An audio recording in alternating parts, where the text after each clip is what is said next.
मिल गई। गुरुजी की संजीवनी बनाने की संपूर्ण विधि मुझे मिल गई। 5000 साल पुराना दिव्य खजाना। अद्भुत, अद्भुत।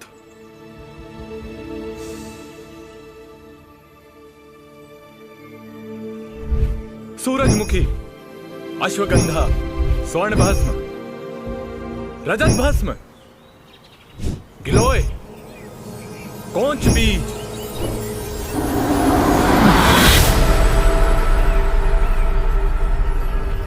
जाओ। संजीवनी पूरी दुनिया की जड़ी बूटियों का एक संगम है। ये इंसान को मौत के मुंह से वापस पिला सकती है। अगर कुछ दिनों तक इसका सेवन कर लिया जाए तो ये इंसान को लगभग अमर बना दे। अद्भुत। अगर मैंने ये संजीवनी बना ली तो शायद गुरुजी की दृष्टि में मेरा थोड़ा सम्मान बढ़ जाएगा।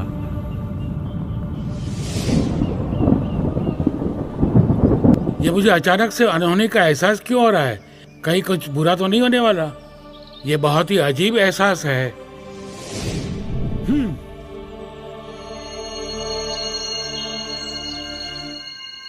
अब इस पवित्र संजीवनी को इस दिव्य अग्नि में पकना होगा जिसमें ब्रह्मांड की सभी शक्तियां शामिल हैं।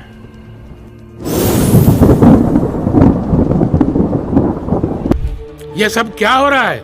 ये सब संजीवनी की वजह से हो रहा है। ये उस मूर्ख की हरकत है। अब मैं और बर्दाश्त नहीं कर सकता। अथर्व, ये क्या हरकत कर रहे हो? तुम मेरा बेशकीमती सामान यहाँ लेके आए हो। आप एक बार शांत हो जाइए गुरुजी। इस किताब में तो ऐसा कुछ लिखा ही नहीं था गुरुजी कि संजीवनी बनाने की विधि से इतना अनर्थ हो जाएगा। क्या तुमने इस खजाने की सारी चीज इस तुच्छ चीज के लिए इस्तेमाल कर ली?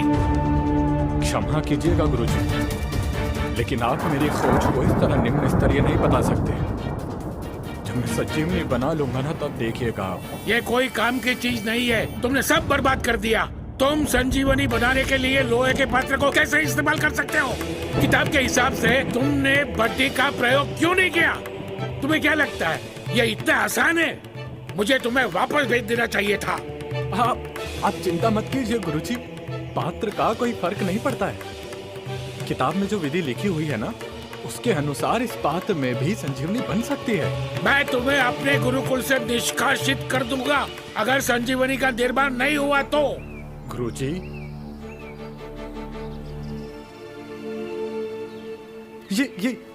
ये देखिए गुरुजी। देखा गुरुजी, मैंने कहा था ना कि पात्र का कोई फर्क नहीं पड़ता है।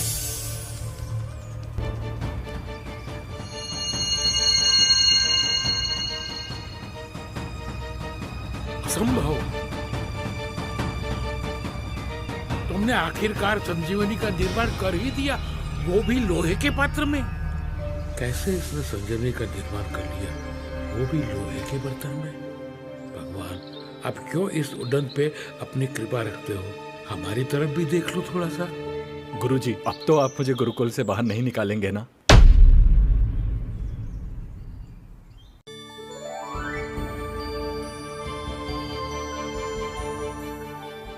देखिए गुरुजी, आखिरकार मैंने संजीवनी बना ही ली।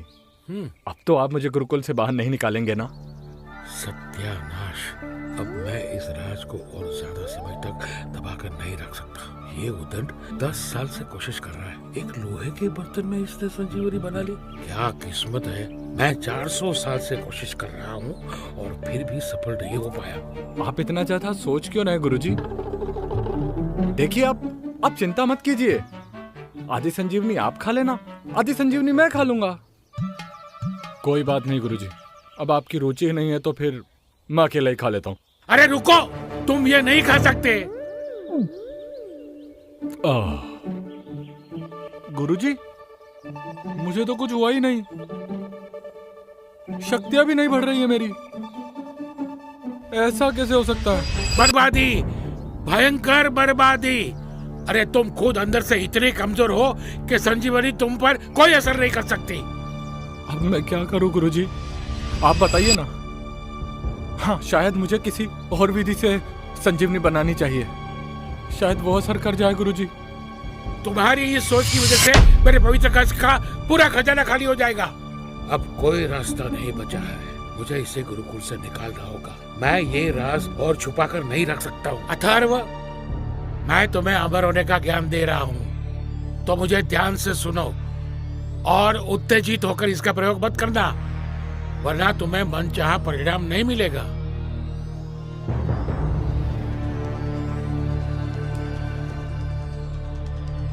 ये तो बहुत ही ज्यादा योग्य है, और अगर इसने कुछ समय में ही संजीवनी का निर्माण कर दिया और उसके सेवन से ये अमर हो गया, तो ये तो अहंकारी हो जाएगा और अपने पद से भटक भी जाएगा।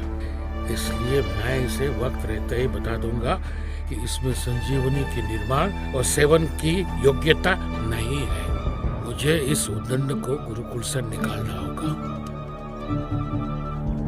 अथर्व, तुम 10 साल से संजीवनी बनाने की कोशिश कर रहे हो, लेकिन तुम इसमें सफल नहीं हुए। अब मैं तुम्हारी आखिरी परीक्षा लेना चाहता हूँ। तुम अपनी पूरी शक्ति लगाकर मुझ पर प्रहार करो, ताकि मुझे तुम्हारी वर्तमान शक्ति का पता चल सके। और अगर अब भी मुझे ये लगा कि तुम में पर्याप्त शक्ति नहीं है, तो तुम ये गुरुकुल छोड़कर जा सकते हो। देखिए गुरुजी, मैं इस गुरुकुल से बाहर नहीं जाना चाहता हूँ। आप तो मेरे गुरु हैं ना। इस संजीवनी को बनाने के लिए मैंने 10 साल तक प्रयास किया है, और मैं आप पर प्रहार नहीं कर सकता हूँ गुरुजी। जैसा कहा गया है वैसा करो अथर्व। ठीक है गुरुजी, आप कहते हैं तो मैं अपनी शक्तियों का प्रदर्शन करता हूँ आप पर। लगा लो अपनी पूरी ताकत अथर्व। ये तो बहुत ताकतवर हो गया है, कहीं इसके हाथों मेरी जान न निकल जाए।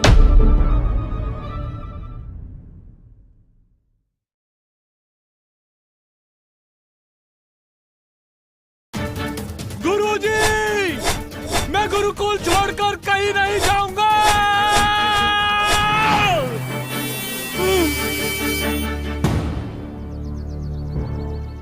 गुरुजी, अब तो गया। गुरुजी, कैसी बच्चों जैसी ताकत है, मुझ पर कोई असर नहीं हुआ। तुम किसी काम के नहीं हो। तुम पिछले 10 साल से कोशिश कर रहे हो, लेकिन 7 चक्र तक ही पहुँचे हो। मैं तो 1 साल में इस स्तर तक पहुँच गया था। मैं पिछले 400 साल से तपस्या कर रहा हूँ, लेकिन मैं अभी तक 5 चक्र तक ही पहुँच पाया हूँ। यहाँ से मैं नहीं जाना चाहता गुरुजी। गुरुजी, आप जो बोलेंगे वो काम करूंगा गुरुजी। मैं आपके कपड़े धो दिया करूंगा, मैं आपके बर्तन धो दूंगा, मैं आपके हाथ पैर दबा दूंगा गुरुजी। आप कहेंगे ना तो आपके सर में बढ़िया वाली तेल की मालिश करूंगा गुरुजी। लेकिन मुझे यहाँ से आने के लिए मत कहिए गुरुजी। कोई आवश्यकता नहीं है, मेरी बाजू में अभी भी दम है। अमर गुरुकुल में रहने के योग्य नहीं हो, तुम अभी यहाँ से जाओ। तुम शायद आधार गुरुकुल के हकदार हो सकते हो। 20 साल पहले तुम मुझे लावारिस हालत में जंगल में मिले थे। हो सकता है यहाँ से जाने के बाद तुम अपने परिवार को ढूंढ सको। तुम अगर अपने परिवार को नहीं भी मिले ना, तो मैंने तुम्हारे आगे के परिवार के बारे में सोचा है।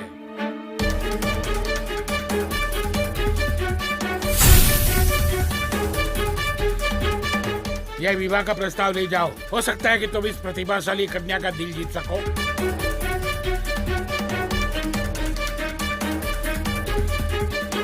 नहीं गुरुजी। जा पुत्र, जितनी जल्दी हो सके यहाँ से चले जाओ। मेरे पास वैसे भी तुम्हें सिखाने के लिए और कुछ बचा नहीं है, और मैं तुमसे ज्यादा दिन ये राज छुपा नहीं सकता कि तुमसे योग्य पात्र मैंने आज तक देखा ही नहीं है।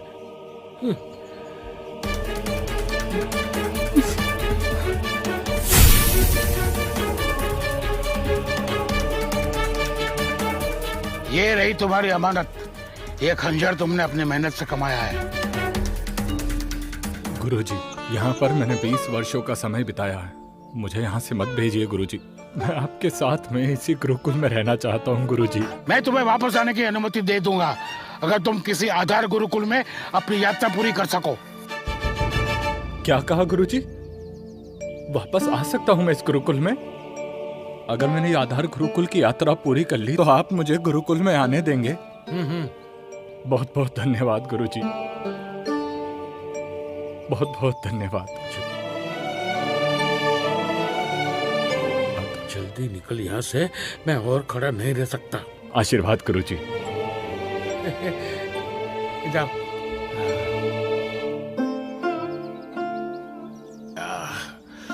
इतना जोर से बाहर, इतने सालों में मैंने अच्छे अच्छे लोगों की बत्ती बुझाई है, लेकिन आज मैं ही बुझ गया। जब इसे सच्चाई का पता चलेगा तो ये यहाँ आकर बहुत शोर मचाएगा। इसे उलझाने का कुछ इंतजाम करता हूँ।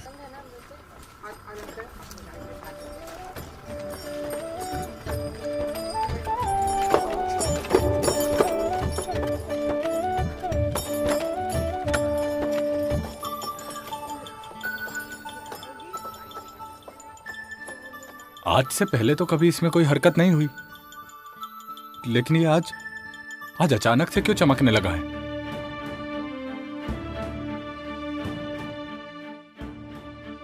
और ये मुझे उत्तर पूर्वी दिशा में जाने के लिए कह रहा है।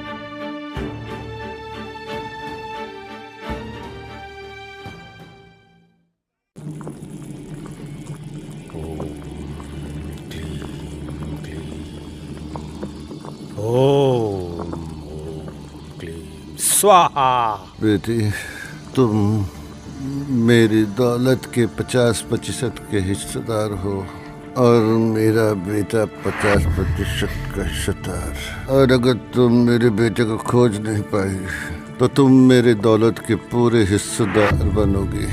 मुझे कुछ नहीं चाहिए पिताजी, आप भरोसा रखें, मैं आपके बेटे को ढूंढ लाऊंगी।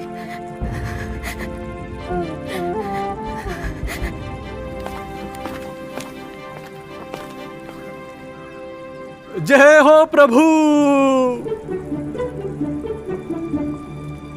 आप किसी भगवान की तपस्या में लीन है ना? आपको देखकर तो लगता है कि आप शंकर भगवान की तपस्या कर रहे हैं, है ना? ये क्या बकवास कर रहे हो नगेंद्र? अरे अरे अरे अरे, उठिए मत आप। मजाक नहीं कर रहा हूं मैं। अब इनका रूप इस तरह से देखा तो मुझे लगा कि ईश्वर की तपस्या में लीन होंगे। बीमार इंसान और रूप धारण करने वाले में तुम्हें कोई फर्क दिखाई नहीं देता? अरे तो अगर ये बीमार है तो फिर अगरबत्ती क्यों लगा के रखी आप लोगों ने? देखिए, आप मेरी बात मानिए, ये अगरबत्ती ना केवल कुछ देर के लिए सुगंध देंगी, उससे ज्यादा कुछ भी नहीं कर पाएंगी। और इन्हें देखकर तो मुझे ऐसा लगता है कि अगर शीघ्र ही इनका इलाज शुरू नहीं किया गया तो ये कुछ ही समय में हमें छोड़कर चले जाएंगे। ये इलाज ही चल रहा है मूर्ख।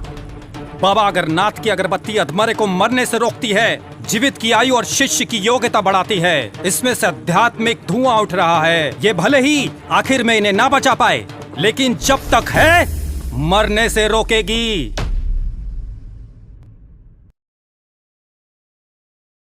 बड़ा चढ़ा के दिखाना चाहते हो? चालबाजी। गुरुजी तो कहते थे कि ऐसी अगरबत्तियां बेकार है, क्योंकि मेरे जैसे कम योग्यता वाले अनुयायी भी इसे बना सकते हैं। अभी इस बात को यहीं खत्म करता हूँ।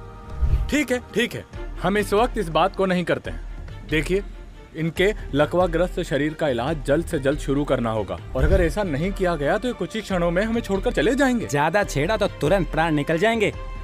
अरे आप चिंता मत कीजिए महाशय। देखिए, मुझे कुछ विधि आती है। उस विधि से जब मैं इनका इलाज करूंगा, इनके शरीर में चेतना भी बनी रहेगी और इनका लकवा भी दूर हो जाएगा। रुको। ये विधि मैंने किताब में पढ़ी है, जिसे सिर्फ अमर गुरुकुल के शिष्य ही कर सकते हैं। तुम्हें ये सब कैसे पता?